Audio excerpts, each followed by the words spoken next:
एक बात अपने जीवन में सदा उतार कर, घर में अगर तुलसी का क्यारा है तो तुलसी महारानी हमें ये बता देती है कि हमारे घर में सुख आने वाला है कि दुख आने वाला है। जैसे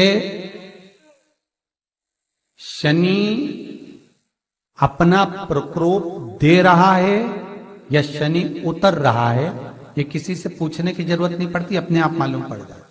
कैसे? शनि कथा अगर आपने सुनी हो तो उसमें व्याख्यान आता है शनि कथा में, पांव की चप्पल बार बार टूट रही हो, कमर से नीचे जो वस्त्र पहने हो वो फट रहे हो, कहीं पजामा है, धोती है, आदि वस्त्र हैं, कपड़े हैं, वो अपने आप फट, आज के जमाने में तो फटे फटाए पहनते हैं लोग फैशन, उसकी गारंटी नहीं है, उसका हम वर्णन नहीं कर रहा। हम जब पहनते हम समझ जाते हैं इसको शनि तो ऑलरेडी लगा ही हुआ। जब उनका घुटना घुटनी सब फटा हुआ दिखता है तो उसमें लग जाता है कि शनि पहले से लग गया बापड़ा, उनके पहने से तो मालूम पड़े। शनि का नियम है, शनि कथा कहती है पांव की चप्पल बार बार टूट रही हो, घिस गई हो, बद्दी टूट रही हो, कुछ कर रही हो, और अगर कमर से नीचे जो वस्त्र पहने हो वो अपने आप फट रहे हो, समझ लेना कि शनि पांव से प्रवेश कर रहा, मतलब अपनी प्रखरता शनि दिखा रहा। किसी मंदिर में गए महाराज और वहां जाने पर चप्पल चली गई तो समझ लेना शनि की कुदृष्टि अब पड़ना बंद होना चालू हो गया। कितना सुंदर कहा है महाराज। जूता चप्पल आज के जमाने में तो फैशन हो गई साहब, घर की चप्पल अलग होती है, बाहर की चप्पल अलग होती है। लोग घर में चप्पल किचन तक में पहन के जाते हैं। अरे पानी ले जाओ सीओर से, रसोई घर में लोग चप्पल पहन कर जाते हैं, जहां भगवान का प्रसाद बन रहा है, जहां अन्नपूर्णा निवास कर रही है, और पूछो तो कह किचन की चप्पल है तो माथे पे रख लो।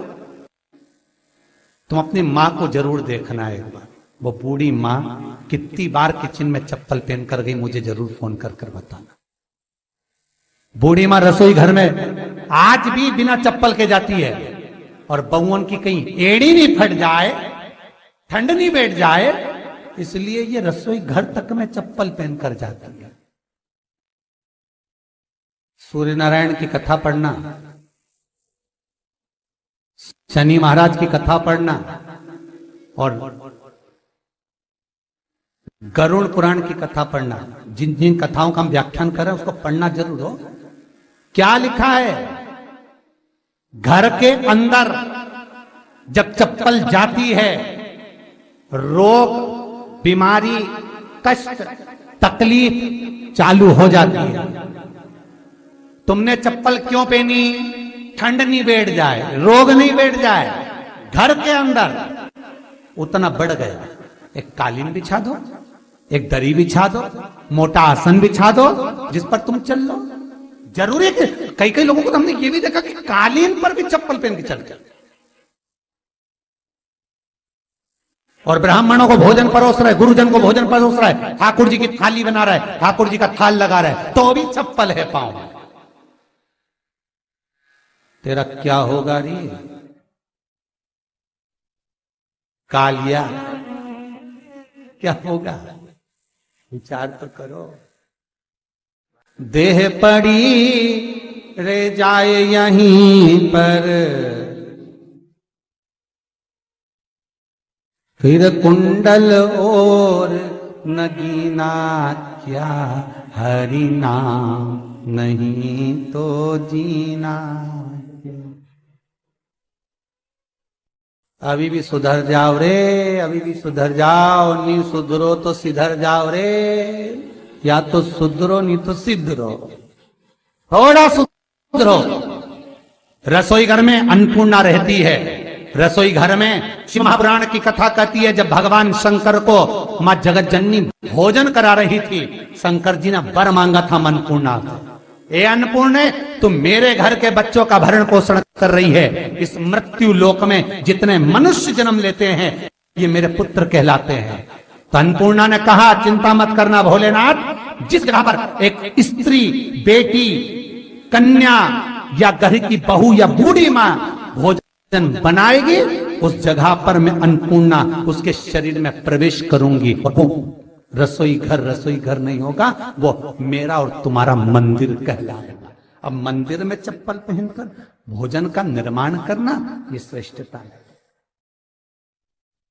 एक आसन पटक लो आप रसोई घर के अंदर, जिस आसन पे खड़े होकर आप भोजन बना लो। मोटा सा आसन रख लो, चप्पल की जरूरत ही नहीं। श्रीमद् भागवत कथा कर रही है, तुलसी का मात्र तो शनि अपनी दृष्टि बता देता है। शास्त्र कहता है जब घर के अंदर प्रवेश करने के, जब आप घर में प्रवेश करें तो एक कोने में चप्पल को उतार दें। बाहर जगह नहीं है तो घर के अंदर प्रवेश कर लेफ्ट में चप्पल को उतार दें, और 7 या 3 कदम के अंदर चप्पल उतर जाना चाहिए घर के अंदर भी।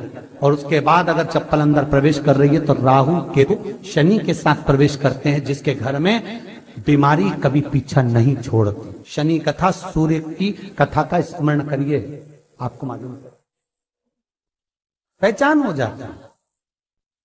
महाराज तुलसी बता देती है कि आपके घर की दशा क्या है। बार बार जल डालने के बाद भी तुलसी सूख रही है, बार बार आप पूजन कर रहे हैं, पाठ कर रहे हैं, तो भी तुलसी के दल सूख रहे हैं। तुलसी बता देगी कि तुम्हारे घर में तकलीफ आने वाली है, कष्ट आने वाला है, सूख रही है। किसी ने जरूर कुछ ना कुछ ऐसा है कि इसमें घर में कुछ तकलीफ आएगी, तुमने लगाया फिर सूखी, फिर लगाया फिर। तुलसा महारानी बता देती है कि कष्ट है।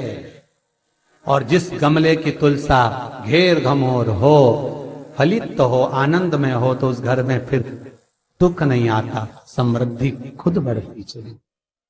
जिन शंकर भगवान को आप जल चढ़ाते हो, जिन ठाकुर जी से आप लाड लड़ाते हो, जिन भगवान कृष्ण का आप स्मरण करते हो, राधा रानी का आप नाम जाप करते हो, जिस परमात्मा का आप भजन कर रहे हो, कीर्तन कर रहे हो, नाम जाप कर रहे हो, नाम स्मरण कर रहे हो, उससे तुम्हारा एक संबंध होना चाहिए, एक रिश्तेदारी होना चाहिए। और उससे जब तुम्हारा कोई संबंध रहेगा, उससे जब तुम्हारी कोई रिश्तेदारी रहेगी, तो उस रिश्तेदारी में जैसे ही आपके प्राण छूटे, और छूटते से ही आप जब गए, तो जाते ही आप कहोगे कि कृष्ण से मेरा ये संबंध है, वो मेरा पुत्र, वो मेरा भाई, वो मेरा बेटा, वो मेरा सगा, वो मेरा रिश्तेदार, वो मेरा कुटुंबी, वो मेरा पुत्र। जब कहोगे तो तुरंत प्रवेश हो जाए। महाराज भगवान से संबंध होना चाहिए। कई लोग भगवान को सवेरे से रिझाने बैठते हैं तो भगवान को बनी बनाई बात कहते हैं, ये पाठ कर लो, ये पाठ कर लो, ये पाठ कर लो, ये स्तुति कर लो, सारा बना बनाया। तुमने अपने दिल से कौन सी स्तुति गाई? तुमने अपने दिल से कौन सा भगवान को निवेदन करा, कौन सा नमन करा? बस सवेरे उठना है, नहाना है, भगवान के सामने जाना है, भगवान को नहलाना है, कपड़े पहनाना है, अगरबत्ती लगाना है, थोड़ा सा शक्कर का भोग लगाना। इतने सारे देवी देवता, शंकर जी, राम जी, गणेश जी, सारे देवता, और